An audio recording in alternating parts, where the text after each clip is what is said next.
13 আয়াত وَإِذَا قِيلَ لَهُمْ آمِنُوا كَمَا آمَنَ النَّاسُ قَالُوا أَنُؤْمِنُ كَمَا آمَنَ السُّفَهَاءُ أَلَا إِنَّهُمْ هُمُ السُّفَهَاءُ وَلَكِنْ لَا يَعْلَمُونَ। অনুবাদ, আর যখন তাদেরকে বলা হয় তোমরা ঈমান আনো যেমন লোকেরা ঈমান এনেছে, তারা বলে নির্বোধ লোকেরা যেরূপ ঈমান এনেছে আমরাও কি সেরূপ ঈমান আনব? সাবধান, নিশ্চয় এরা নির্বোধ, কিন্তু তারা তা জানে না। তাফসীর 1 নং ফুটনোটের বিবরণ। এই আয়াতে মুনাফিকদের সামনে সত্যিকারের ঈমানের একটি রূপরেখা তুলে ধরা হয়েছে। তাদেরকে বলা হয়েছে অন্যান্য লোকেরা যেভাবে ঈমান এনেছে তোমরাও অনুরূপভাবে ঈমান আনো।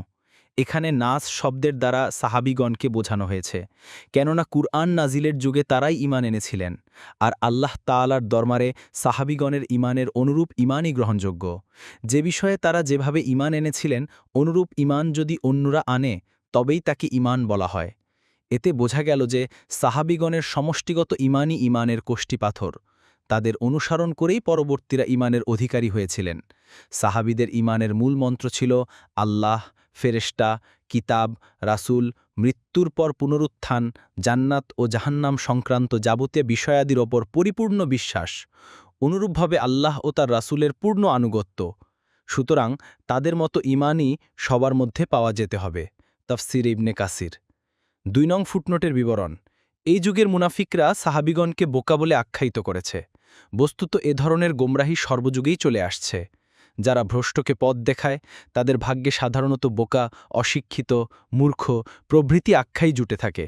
কিন্তু আল্লাহ পরিষ্কার ভাষায় ঘোষণা করেছে যে এসব লোক নিজেরাই বোকা, কেননা এমন উজ্জ্বল ও প্রকাশ্য নিদর্শনাবলী থাকা সত্ত্বেও তাতে বিশ্বাস স্থাপন করার মতো জ্ঞান বুদ্ধি তাদের হয়নি। তাদের বোকামির কারণেই তারা যে কঠিন মূর্খতা ও পথভ্রষ্টতায় নিমজ্জিত সেটা বুঝতেই পারছে না। নিঃসন্দেহে বোকামি ও মূর্খতা যারা বুঝতেই পারে না তারা সবচেয়ে বড় বোকা। ইবনে কাসির।